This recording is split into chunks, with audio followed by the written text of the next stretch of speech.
Hello guys, hello mga classmates. Hello mga ka-anxiety. Kamusta kayo?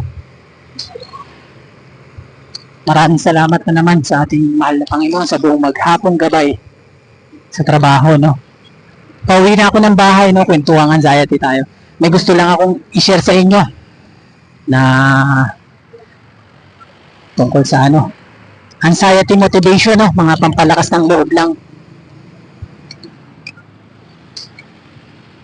Para kahit papaano ay makatulong sa inyo, makapagpalakas ng loob kahit kaunti, no? Utangin nagbigay sa akin ng halaga. Salamat sa'yo dahil sa'yo nagawa ko. Salamat sa'yo lahat ng takot minalaw. Minsan din akong pinadapa ng anxiety disorder nito. Kasi hindi nga nagbago, nakayanan ko to dahil nandyan ka.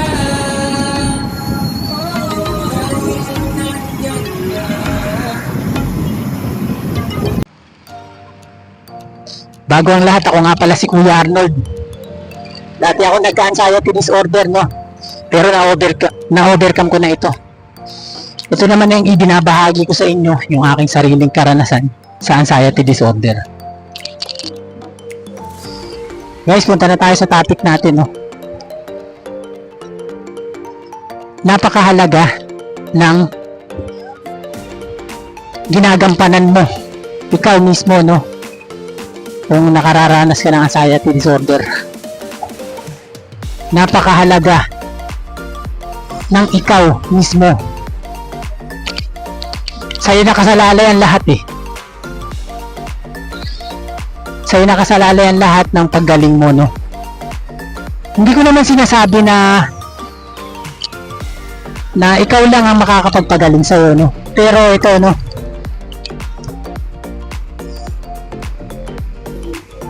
Napakalaki ang ginagampanan mo bilang ikaw sa pag-recover mo sa anxiety disorder. Ikaw mismo, no? Kung hindi mo kasi sisimulan yung pagharap sa mga takot mo, walang mangyayari.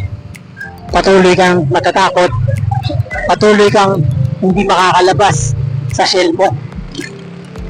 Halimbawa na lang kung dati ka nagtatrabaho, tapos ngayon hindi ka na makapagtrabaho dahil nagkaroon ka ng anxiety disorder.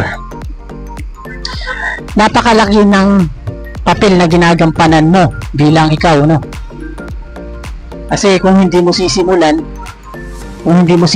yung harapin, kung hindi mo sisimulan yung pagharap sa mga takot mo, walang mangyayari, no? Ikaw mismo, no? Huwag kang magbilang ng huwag mong bilang yung mga araw kung kailan ka gagaling, no? Kasi base sa aking experience, no, na-experience ko rin mismo yan, na binibilang ko yung mga araw kung kailan ako gagaling.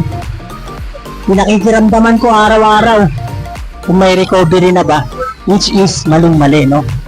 Huwag mong antayin o huwag mong bilangin yung mga araw kung kailan ka gagaling. Lalo kasing tumatagal, no? Kusang darating yan.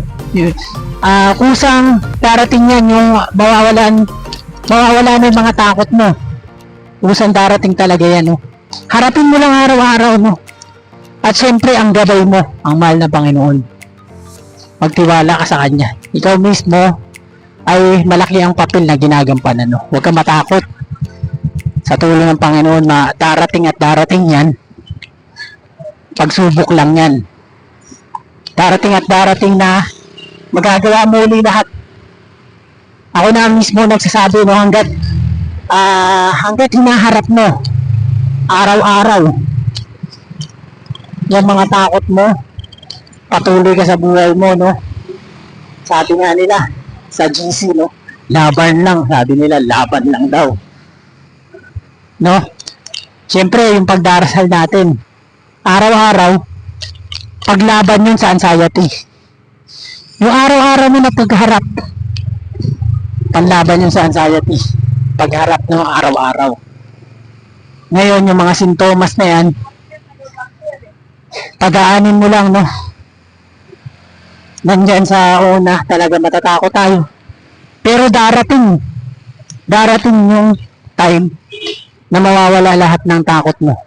Kapag dumating yung lahat ng takot mo, unti-unting giginhawa yung mga pakiramdam mo, mawawala unti-unti yung mga sintomas na yan. Ayan ay base sa aking personal experience mo. Ikaw, kailangan mo na simulan na harapin yung mga takot mo. Kapag naumpisahan mo yan, dun mo unti-unting makakamtan o mararanasan yung recovery mo. Umpisahan mo na. Siyempre, andyan ang mahal na Panginoon na gawin mong inspirasyon at gabay. Gabay natin siya, no? Yun lamang, maraming salamat, mga classmates. Utangin nagbigay sa'kin ng halaga. Salamat sa'yo dahil sa'yo nagawa ko. Salamat sa'yo lahat ng takot minalaw. Minsan din akong pinadapa ng anxiety disorder nito.